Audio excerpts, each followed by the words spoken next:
Hello students, if you like my videos, please like, share and subscribe and make sure to click on the notification bell on so that you will never miss my videos. तो आज हम करेंगे macro economics का chapter number 1 circular flow of income. ये बहुत छोटा chapter है और बहुत इजी है। मैं इसी वीडियो के अंदर आप पूरी कोशिश करूंगी कि आपको ये चैप्टर समझ में आ जाए अच्छे से। सो स्टूडेंट स्टार्ट करते हैं चैप्टर के इंट्रोडक्शन एंड मीनिंग के साथ।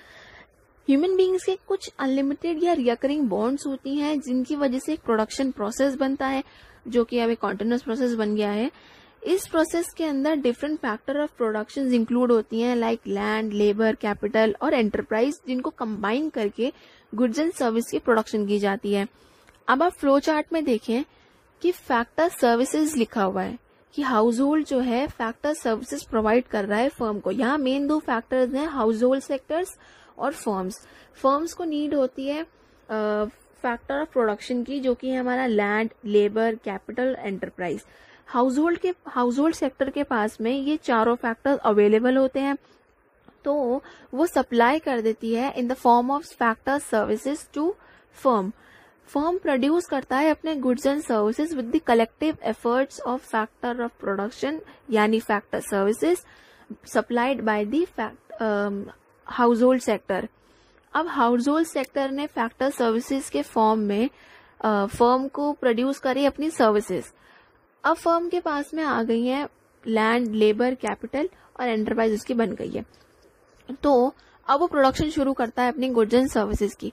अब जब वो प्रोडक्शन कर रहा है तो ऑब्वियसली बात है उसको रेंट भी देना होगा, उसको वेजेस भी देने होंगे, अगर उसको इंटरेस्ट भी देना होगा, फिर जो किसी ने उसमें कैपिटल करी है तो उसको प्रॉफिट, कैपिटल इन्वेस्ट करी है तो प्रॉफिट भी देना होगा।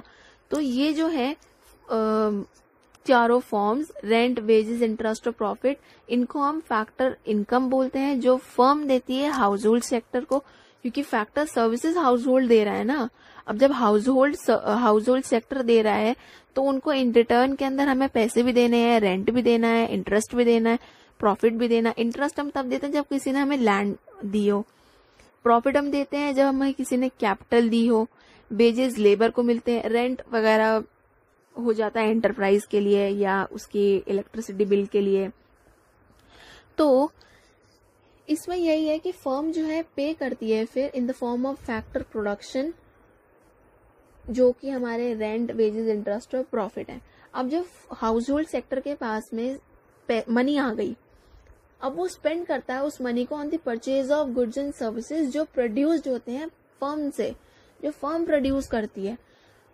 तो हाउस होल्ड सेक्टर जो है कंजम्पशन एक्सपेंडिचर करता है अपना जो गुड्स और सर्विसेज फर्म प्रोड्यूस करती है उस पर, तो इसको हम कहते हैं circular flow of income. So student, I hope कि आपको मतलब समझ में आ गया है सर्कुलर फ्लो ऑफ इनकम का। तो अब हम पढ़ेंगे फेजेस कि सर्कुलर फ्लो ऑफ इनकम के फेजेस क्या होते हैं। तो there are 3 types of phases. First is generation, second is distribution, third is disposition phase. पहले फेज के अंदर मतलब जनरेशन फेज में फर्म जो है प्रोड्यूस करती है गुड्स और services with the help of factor services. As I told you in last slide, factor services are land, labour, capital and enterprise. तो इनकी हेल्प की वजह से गुड्स और सर्विसेज प्रोड्यूस करती है फर्म। अब जनरेशन फेज को हम प्रोडक्शन फेज भी बोलते हैं। Move to the second, distribution phase. Right, distribution phase के अंदर फर्म जो है पेमेंट करती है हाउस होल्ड सेक्टर को इन the form of factor income. अब फैक्टर इनकम मैंने आपको बताया कि फैक्टर इनकम होती है rent, wages, interest and profit. इस फेज को हम कहते हैं इनकम फेज, क्योंकि यहाँ पे इनकम से रिलेटेड बात हो रही है और डिस्ट्रीब्यूशन हो रहा है इनकम का। थर्ड में हो रहा है हमारा डिस्पोजिशन फेज। डिस्पोजिशन फेज के अंदर हाउस होल्ड सेक्टर जो है स्पेंड करता है अपने रिसीव मनी को फर्म के प्रोड्यूस गुड्स और सर्विसेज को कंज्यूम करने में।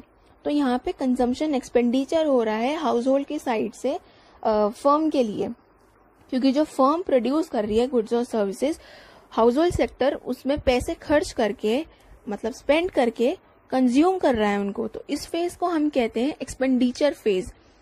तो एक ओवरव्यू आपको मैं देती हूँ। जनरेशन फेज के अंदर हमने पढ़ा कि फर्म जो है प्रोड्यूस करती है गुड्स और सर्विसेज फैक्टर सर्विसेज के साथ, फैक्टर सर्विसेज की हेल्प से। सेकेंड फेज में हमने पढ़ा कि जो है फर्म पेमेंट करती है in the form of factor income to household sector. Third में हमने पढ़ा मतलब डिस्पोजिशन फेज में कि हाउस होल्ड सेक्टर जो है अपने रिसीव्ड मनी को स्पेंड करती है फर्म के प्रोड्यूस गुड्स और सर्विसेज को पे कंज्यूम करने में, फर्म के प्रोड्यूस गुड्स एंड सर्विसेज को कंज्यूम करने में अपनी रिसीव्ड मनी को स्पेंड करती है। सो आई होप कि आपको ये फेजेस क्या है सर्कुलर फ्लो ऑफ इनकम के आपको समझ में आ गए हैं। तो अब हम पढ़ेंगे circular flow of income in a simple economy और टू सेक्टर इकोनॉमी। यहाँ पे सिंपल इकोनॉमी जो है अज्यूम करती है कि यहाँ पे सिर्फ और सिर्फ टू सेक्टर ही एग्जिस्ट करते हैं, that is household sector और firm sectors. Household sector जो है वो ओनर होता है फैक्टर ऑफ प्रोडक्शन का और कंज्यूमर होता है गुड्स और सर्विसेज का। फर्म्स जो है प्रोड्यूस करती हैं गुड्स और सर्विसेज और सेल कर देती हैं उनको हाउस होल्ड सेक्टर को। ये जो है सिंपलेस्ट फॉर्म है क्लोज्ड इकोनॉमी की। अब आप मुझसे पूछेंगे क्लोज्ड इकोनॉमी क्या है? क्लोज्ड इकोनॉमी का मतलब होता है कि सिंपल वे में कि जिसका ना तो गवर्नमेंट का कोई, जहाँ पे ना तो कोई गवर्नमेंट सेक्टर हो और ना ही वहाँ पे कोई फॉरेन ट्रेड हो रहा हो। और अगर आपको डेफिनेशन जाननी है तो closed economy is an economy which has no economic relations with rest of the world. Okay, मतलब क्लोज्ड इकोनॉमी का मतलब वो इकोनॉमी जिसका ना तो जिसके कोई इकोनॉमिक रिलेशन नहीं होते रेस्ट ऑफ द वर्ल्ड, जहाँ पे कोई गवर्नमेंट सेक्टर, कोई गवर्नमेंट पॉलिसी अप्लाई नहीं हो रही है, कोई फॉरेन ट्रेड नहीं हो रहा है, ना एक्सपोर्ट ना इंपोर्ट। अब इसी के ही साथ में एक आती है ओपन इकोनॉमी। ओपन इकोनॉमी होती है जहाँ पे इकोनॉमिक रिलेशंस एग्जिस्ट करते हो with rest of the world, मतलब वहाँ पे गवर्नमेंट पॉलिसीज भी आ रही हैं, इंपोर्ट भी हो रहा है, एक्सपोर्ट भी हो रहा है, वहाँ पे दोनों सेक्टर्स हैं। अब इस फिगर या पिक्चर को हम सिंपल एनालिसिस करेंगे। I will give you 5 points from your exam point of view. So यहाँ पे 2 सेक्टर ही एग्जिस्ट करते हैं, household sector and firm. इसका मतलब है कि यहाँ पे ना तो कोई गवर्नमेंट है और ना ही फॉरेन सेक्टर है। Second point, household sector जो है सप्लाई करता है factor service only to firm, और फर्म भी हायर करेंगी factor services only from household sector. Got it? Third, firm जो है प्रोड्यूस करेगी गुड्स और सर्विसेज और सेल करेगी entire output to household या household. Fourth point, household जो है रिसीव करेगा फैक्टर इनकम मतलब अपनी सर्विसेज के लिए और स्पेंड करेगा एंटायर अमाउंट कंजम्पशन के ऊपर गुड्स और सर्विसेज पे। फोर्थ पॉइंट में यही है कि हाउस होल्ड सेक्टर रिसीव करेगा फैक्टर इनकम अपनी सर्विसेज के लिए और स्पेंड करेगा एंटायर अमाउंट कंजम्पशन के ऊपर, मतलब गुड्स और सर्विसेज कंजम्पशन के ऊपर। Fifth and last, there are no savings in economy, neither the firm is save their profit nor the household save their incomes. मतलब इस इकोनॉमी में कोई सेविंग नहीं है, हाउस होल्ड सेक्टर जो है ना तो अपना इनकम सेव कर रही है और ना ही फर्म सेव कर रही है अपनी प्रॉफिट्स। ठीक है, I hope you got it. यहाँ पे साइड में मैंने आपको बताया है यहाँ पे बॉक्स है एक आपकी हेल्प के लिए कि factor of production equals two factor services, और इसका मतलब होता है land, labour, capital and enterprise. फिर नेक्स्ट है यहाँ पे इनकम। आप फैक्टर इनकम बोलो या फैक्टर ऑफ प्रोडक्शन बोलो, इन द सेंस आपकी फर्म दे रही है या हाउस होल्ड दे रहा है। फर्म देगी तो फैक्टर इनकम है, और हाउस होल्ड फर्म को प्रोवाइड कराएगी तो फैक्टर ऑफ प्रोडक्शन या फैक्टर सर्विस है। अभी हम फैक्टर इनकम बता रहे हैं आपको, तो फैक्टर इनकम होती है हमारी rent, wages, interest and profit. Expenditure यहाँ पे इक्वल्स टू है कंजम्पशन एक्सपेंडिचर के। हर इकोनॉमी के अंदर कंक्लूजन्स होते हैं, ऐसे ही सिंपल इकोनॉमी के अंदर भी 4 कंक्लूजन्स हैं।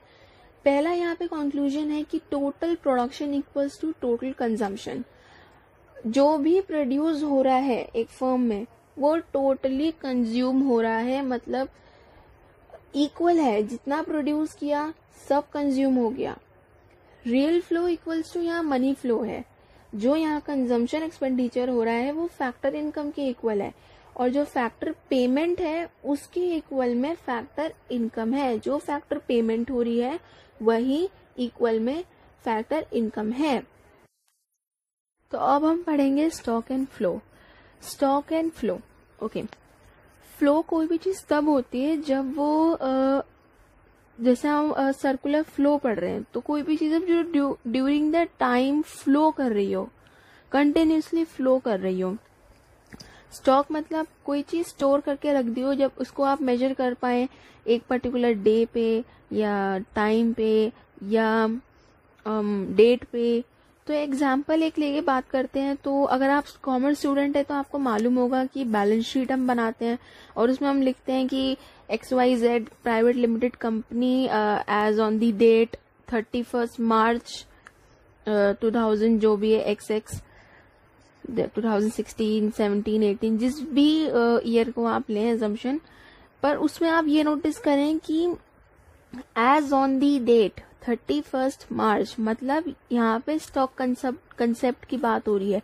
कभी भी हम पूरे साल में जो खर्चा हुआ है या पैसे रिसीव हुए हैं, कुछ भी हम at the end of the moment balance sheet में वो सब चीजें नहीं मेंशन होती हैं, सिर्फ एक अमाउंट होता है वो उठा के नेक्स्ट ईयर में लिख दिया जाता है।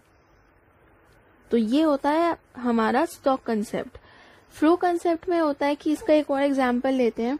आपकी बुक के अंदर एक डायग्राम बना हुआ है, एक टैंक है पानी से फिल्ड, जिसके अंदर वो बता रहे हैं कि ये है स्टॉक, पानी जो फिल्ड है उसमें वो है स्टॉक, क्योंकि आपने वो स्टोर कर रखा है। फ्लो तब होगा जब वो रन आउट करना शुरू करेगा, जब वो बहना शुरू करेगा तो वो फ्लो है, पानी फ्लो कर रहा है वहां से, मतलब कॉन्टिन्यूसली बह रहा है, तो कंटिन्यूएशन है उसमें एक, मतलब चल रहा है वो पानी ड्यूरिंग द टाइम, ड्यूरिंग पानी बह रहा है। ओके, ऐसे ही एक दूसरी मीनिंग हो गया इसका। टाइम डायमेंशन के बेसिस पे अगर हम डिफरेंशिएट करें स्टॉक एंड फ्लो को, तो स्टॉक में टाइम डायमेंशन नहीं होता है, क्योंकि वो पर्टिकुलर डे टाइम या फिर डे टाइम या डेट पे मेजर करते हैं। फ्लो में टाइम डायमेंशन होता है क्योंकि उसका मैग्नीट्यूड जो होता है उसको मेजर करते हैं हम over the period of time या ड्यूरिंग द टाइम। इसके बाद में आता है नेचर ऑफ कंसेप्ट। स्टॉक का जो कंसेप्ट है वो स्टैटिक है, मतलब स्थिर है। स्टिल मीनिंग स्थिर मतलब स्टिल, और वैसे स्टॉक का कंसेप्ट है स्टैटिक। और फ्लो का है डायनेमिक कंसेप्ट। अब एक एग्जांपल लेते हैं, जैसे मैंने आपको स्टार्टिंग में बताया कि बैलेंस शीट का एग्जांपल ले लिया आपने। अब इसमें एक नेशनल वेल्थ का है स्टॉक में, फिर है जैसे क्वांटिटी वीट की कितनी स्टोर कर रखी है आपने एक पर्टिकुलर डेट पे या टाइम पे, ठीक है। मनी फ्लो आपका पर्टिकुलर डेट पे कितना है, ठीक। इंडिया की पॉपुलेशन 31 मार्च 2018, 17, 16 स्पेसिफिक डेट पे पूछी जाए तो वो एक स्टॉक होता है। फ्लो के अंदर एग्जाम्पल की बात करें तो उसमें number of birth during the 2016, इसमें स्पेसिफिकली बोला जा रहा है कि 2016 में कितने बर्थ हुए हैं, ठीक। ऐसे ही प्रॉफिट एंड लॉस का भी इसमें देखते हैं हम। फ्लो जो है प्रॉफिट एंड लॉस में, क्योंकि वो चल रहा है, पूरे साल चल रहा है। प्रॉफिट एंड लॉस तो पूरे साल का बन रहा होता है, बैलेंस शीट बनती है ना, वो तो लास्ट वो स्टॉक हो गया। प्रॉफिट एंड लॉस जो हो गया हमारा फ्लो, क्योंकि वो पूरे साल चलता है। ऐसे ही हो गया नेशनल इनकम, वो पूरे साल कैलकुलेट करी जाती है। उसके बाद में फिर इसका एक और एग्जाम्पल हम लेते हैं।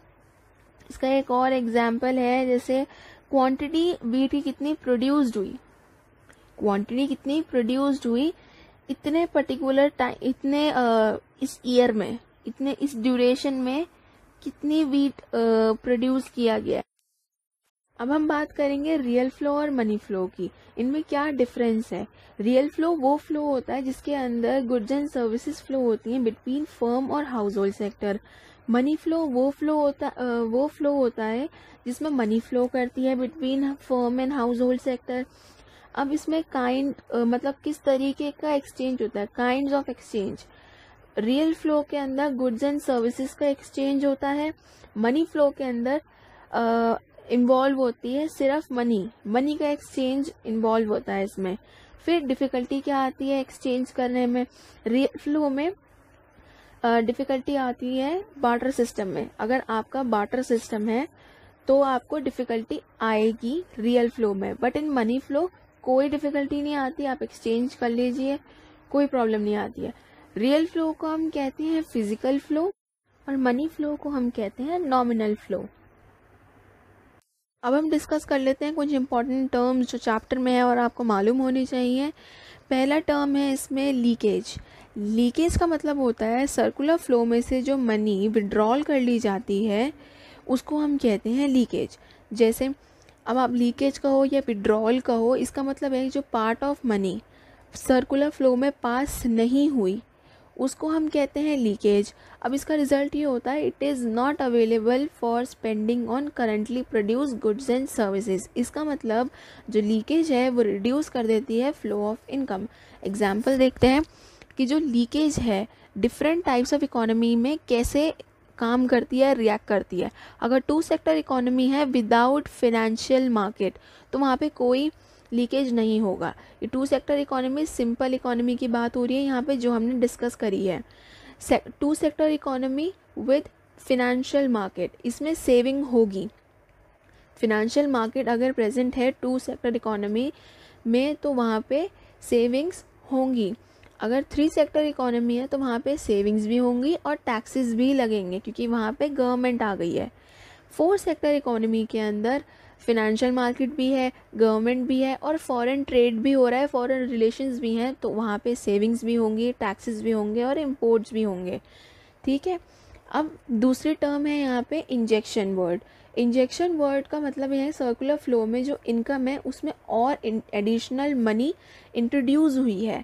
ठीक है। अगर हाउस होल्ड या फर्म बोरो कर लेते हैं एक्सटर्नल सोर्स से पैसे जैसे कि फिनेंशियल इंस्टीट्यूट से, तो वो अपने इनकम में ऐड कर देते हैं जिसका रिज़ल्ट ये होता है कि वो इमीडिएट एक्सपेंडिचर में इंक्लूड नहीं होती हैं, कोई रिज़ल्ट नहीं आता है एक्सपेंडिचर में। तो इससे ये होता है कि जो इंजेक्शन से फ्लो ऑफ जो इनकम है वो इंक्रीज़ हो जाता है। अब इसके एग्जांपल हम देखें तो एग्जाम्पल है जैसे टू सेक्टर इकोनॉमी है विदाउट फिनेंशियल मार्केट, तो उसमें कोई इंजेक्शन की नीड नहीं क्योंकि वहाँ पे तो टू सेक्टर इकोनॉमी है। टू सेक्टर इकोनॉमी अगर फिनेंशियल मार्केट के साथ में है तो वहाँ पे इन्वेस्टमेंट वहाँ पे होगी। ठीक। थ्री सेक्टर इकोनॉमी है तो वहाँ पे इन्वेस्टमेंट भी होगी और गवर्नमेंट एक्सपेंसेस भी लगेंगे कि वहाँ पे गवर्नमेंट भी प्रेजेंट है। अब फोर सेक्टर इकोनॉमी के अंदर इन्वेस्टमेंट भी होगी, गवर्नमेंट एक्सपेंसेस भी लगेंगे और एक्सपोर्ट भी होंगे क्योंकि वहाँ पे फिनेंशियल मार्केट भी है, गवर्नमेंट की पॉलिसीज़ है, गवर्नमेंट है और तीसरा वहाँ पे फॉरेन ट्रेड भी हो रहा है। आई होप कि आपको ये पूरा चैप्टर क्लियर हो गया है। एंड इफ़ यू थिंक कि आपको स्टिल प्रॉब्लम कहीं आ रही है तो आप मुझे कमेंट सेक्शन में अपनी प्रॉब्लम बताइएगा, मैं ज़रूर उसको सॉल्व करने की पूरी कोशिश करूँगी। And if you like this video and the content, please like the video and make sure to subscribe and share the video.